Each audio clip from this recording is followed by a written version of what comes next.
sposerò perché mi sai comprendere e nessuno lo sa fare come te. Ti sposerò perché hai del carattere quando parli della vita insieme a me. E poi mi attiri, sai, da far paura fra il bianco e nero della bronzatura.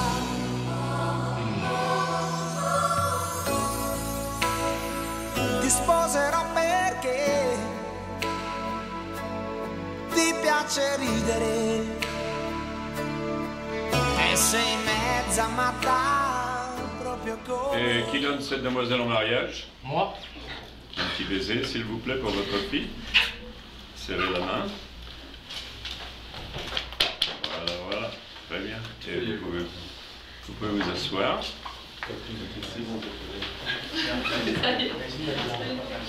Voilà. Excellent.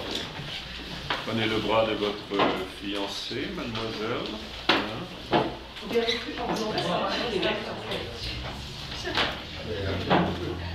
Ben voilà, hein, ça y est, hein. Le grand jour est arrivé, hein. Le moment est venu. Ici à Las Vegas, dans la présence de tous ces témoins, dans la présence de Dieu, pour joindre vous deux, Nicolas et Adeline, en mariage. Nicolas, prenez-vous Adeline pour épouse, promettez-vous de l'aimer, de la chérir, en reniant toute autre femme, la garder pour vous jusqu'à la fin de vos jours. Tout à fait, oui. Et Adeline, prenez-vous Nicolas pour époux, promettez-vous de l'aimer, de le chérir, et aussi en reniant tout autre homme, le garder pour vous jusqu'à la fin de vos jours. Oui. Bonne réponse, hein. Bon, je suis sûr que vous avez l'intention que votre mariage soit tout à fait réussi, hein. Pour le réseau de vie, c'est l'idée, hein. La bonne chose, très bonne chose, c'était aussi l'idée de Dieu, que le mariage soit la meilleure des relations dans laquelle nous puissions entrer, hein. Il lui a donc donné le potentiel pour le plus de bonheur de toutes les relations. Bien sûr, il nous faut souligner le potentiel, hein. Mais à cette fin, il nous a quand même donné un mode d'emploi. Vous voyez, pour pas que nous fassions trop de bêtises, que nous finissions misérables, hein. Nous sommes quand même assez compliqués, hein, les gens, hein. Jamais personne ne se met dans cette position avec l'intention de louper, vous voyez ce que je veux dire? Nous avons besoin de toute l'aide que nous pouvons recevoir, parce que Dieu a créé l'homme et la femme différemment, pas seulement à l'extérieur, mais spécialement là-haut. Et c'est notre manque d'attention aux conséquences de cela, de comprendre ses buts pour nos vies, à travers ces différences, qu'il y a quand même des hauts et des bas qui vont les mariages. Parce qu'elles se traduisent en besoins de base qui sont différents, mais qui doivent être remplis. Et vu que nous ne pouvons pas les remplir par nous-mêmes, il faut donc que quelqu'un le fasse pour nous, voyez. Et nous finissons par nous marier. Eh oui. Votre femme attend que vous remplissiez ses besoins pendant toute sa vie, jeune homme. Et puis, votre mari, bah, il attend la même chose de vous. Donc, la première leçon que nous devons apprendre à propos du mariage, bien la digérer, hein, niveau maternel, garder en pensée toute notre vie. Nous n'y sommes pas principalement pour ce que nous en sortons pour nous-mêmes en premier, voyez, mais plutôt pour ce que nous apportons pour le bien-être de l'autre en premier. Comme ça, la paix garde à la maison. C'est parce que quand ces besoins de base ne sont pas remplis l'un par l'autre que les problèmes commencent à entrer en ménage. C'est comme ça que ça marche, très simple à comprendre. Un petit peu plus compliqué à vivre quand même, parce que tout d'abord, il nous faut savoir ce que sont ces besoins de base, être familier avec les ramifications qui y sont attachées et comprendre comment Dieu s'en sert dans nos vies et pourquoi. Vous voyez, comme ça nous pouvons travailler un livre. Oui, la Bible, le mode d'emploi.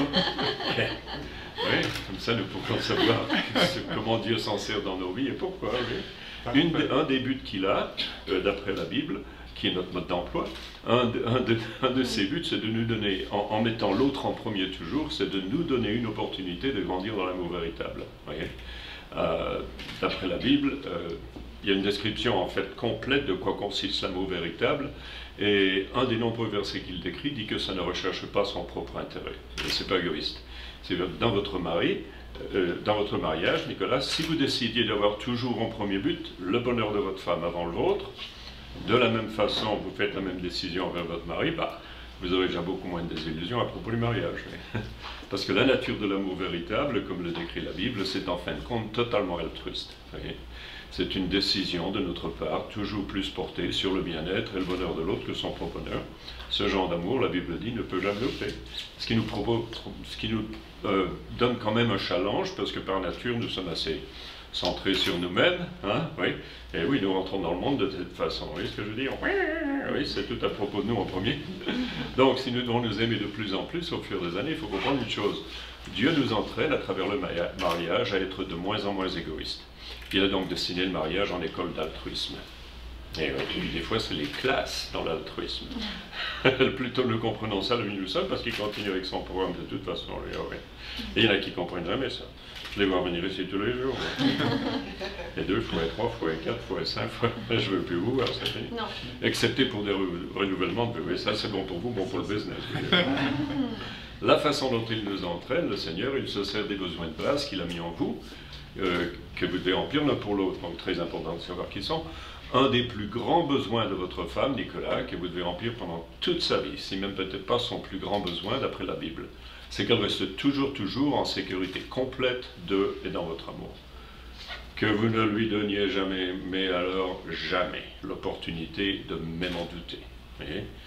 Beaucoup de raisons dans la vie, mais si le plus vous allez aimer votre femme, le plus elle va s'épanouir. Elle a donc besoin, en comparaison de nous, d'une surdose d'amour. Et bien sûr, l'amour, oui, et puis l'amour ne peut pas être vu, hein, bien sûr, à moins qu'il ne soit démontré ou exprimé.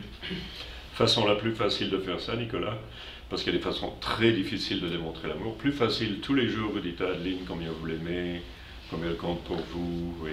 Et puis dans l'année, on lui fait des petits cadeaux à droite à gauche, des fleurs, petits bijoux, dîner romantique aux chandelles, parfums, vous voyez, ouais. Même si c'est pas son anniversaire.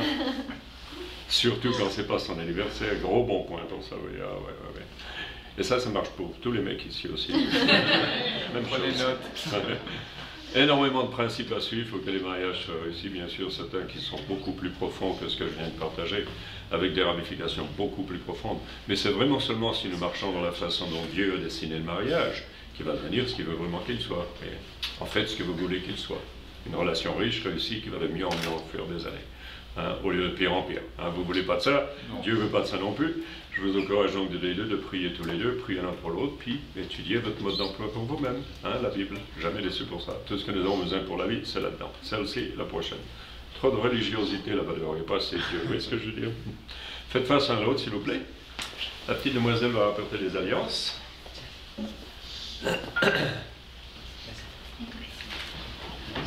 Pour Nicolas, prenez l'alliance, Nicolas, mettez-la au doigt de votre fiancé.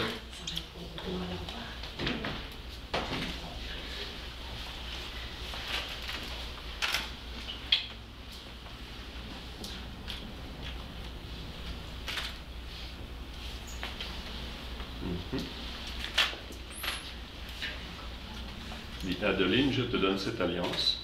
Adeline, je te donne cette alliance. En gage de mon amour. En gage de mon amour. Et je te reçois pour femme. Et je te reçois pour femme. Je promets d'être ton mari fidèle. Je promets d'être ton mari fidèle. De t'aimer, de te chérir. De t'aimer, de te chérir. De te respecter, de t'honorer. De te respecter, de t'honorer. De subvenir à tes besoins, de te protéger. De subvenir à tes besoins, de te protéger. Dans la richesse et la pauvreté. Dans la richesse et la pauvreté. La maladie et la santé. La maladie et la malsanté. Pour le meilleur et pour le pire. C'est ça qu'il a dit, hein.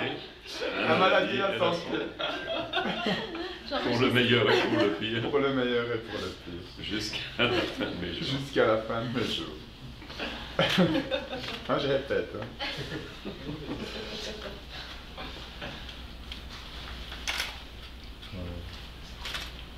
Et Adeline, s'il vous plaît, prenez l'alliance.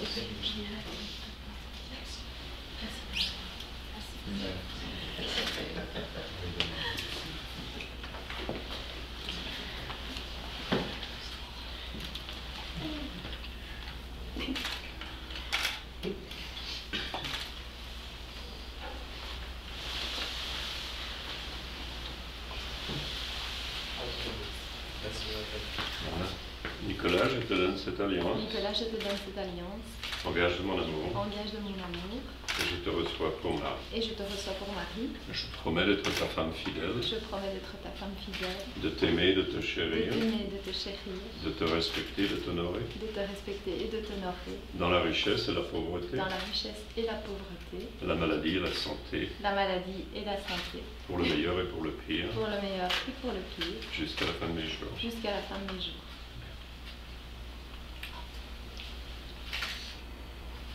C'est de vous mettre en face de ces flammes qui brûlent depuis un petit moment, séparées l'une de l'autre, tout comme vos vies l'étaient jusqu'à quelques minutes, pour symboliser ce moment dans lequel vous venez de venir. Prenez chacun une des bougies, allumez celle du centre. Quand vous avez fini, vous allez souffler vos flammes en faisant attention de ne pas souffler celle du milieu. Voilà. Et tout comme ces flammes ne brûlent plus séparément, devenues une même chose avec vos vies dans la présence de tous ces témoins, dans la présence de Dieu. L'année prochaine, d'abord vous allez amener ça avec vous à la maison, donc vous gardez ça tous les ans, même jour, vous allumez la bougie, vous emmenez les gosses chez les grands-parents, et puis vous faites une bonne soirée tous les deux, hein, pour commémorer ce jour ici aujourd'hui. Venez au centre s'il vous plaît.